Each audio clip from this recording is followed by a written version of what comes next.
તો ગાઈઝ આજ તો હું દિલ્હી મુંબઈ એક્સપ્રેસ રોડ ઉપર હલવાનો, કારણ કે જ્યાંથી ઉતરવાનું હતું ત્યાં તો ખાલ ખોદ લાગી હતી. તો મિત્રો સીનીમાં એવું છે કે આપણને આવ્યો ફોન એટલે આપણે થઈ ગયા રવાના ગાડી ભરવા માટે ને પહોંચી ગયા ઠાકર ધની ટી સ્ટોલ પાસે, કારણ કે આપણને ટાઈમ નતો એટલે આપણે સાપ્યો ઉભા ન રહ્યા. પછી પહોંચ્યા સુરત થી બારડોલી વાળા રોડ, ને આ બ્રિજ ન બનવામાં તો બહુ વાર લાગી હતી રેલવેના. જયારે નતો બન્યો તો ટ્રાફિકમાં કોણ હેરાન થતું હતું કોમેન્ટ કરજો જરાક. પહોંચી ગયો આપડા લોકેશન ઉપર ને અહીંયા તડકો બહુ હતો, મોઢો બાંધી દીધું ને આવતો રહ્યો સાંય હેડરો નતો આવ્યો. એટલે આ તો કાળો ન પડે છે ને એટલે મોઢો બાંધ્યું, નકર અમને કઈ મોઢો બાંધવાનો શોખ નથી. તડકાની તરસ લાગતી હતી, આયો ગાડીમાં બાટલા લેવા, બાટલા ગોતો તો માથું ઓડી ગયું, ઢીંગલા નતા, ઢીંગલા નાકું તૂટી ગયું. પછી ઢીંગલા લગાવી દીધું આગળ ને દિલ ને લગાવી દીધું હાય. પછી પાણી પીને આવ્યા હતા, હેડ્રો હતી ગઈ ગયો હતો ને હેડ્રો આવીને 2 ડ્રમ ભરી લીધા ને સપોર્ટ મૂકી દીધા.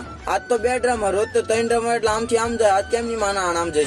અને બધાને જણાવું કે દિલ્હી મુંબઈ એક્સપ્રેસ રોડ ઉપર આવો એટલે આ કેમેરાનું તો ખાસ ધ્યાન રાખજો ને, એમપી જેવું કાન થઈ જાય. સમજાય ને અંદર તું સમજા નહીં, તું સમજા નહીં. પછી થઈ જાય ગાડે ખાલી ને આપણે જ્યાં જવાનું હતું ત્યાં રસ્તો બન્યો તો પછી 20 કિલોમીટર ફરીને જવું પડ્યું.